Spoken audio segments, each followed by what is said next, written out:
อยต้องการอะไรคะต้องการถามต่อว่าคราวนี้เขาเตรียมเสื้อผ้าไปเยอะไหมครับน่าจะเยอะมากครับเพราะดูหนักโชว์มากกี่วันนะครับผมก็กลับถึงเมืองไทยวันที่5ตอนเช้าวันที่5ตอนเช้าวันหนึ่งที่ดูกี่โชว์ครับผม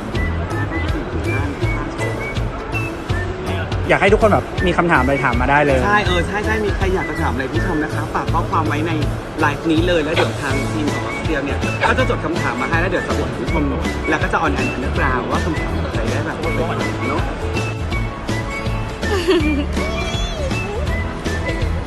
ใจ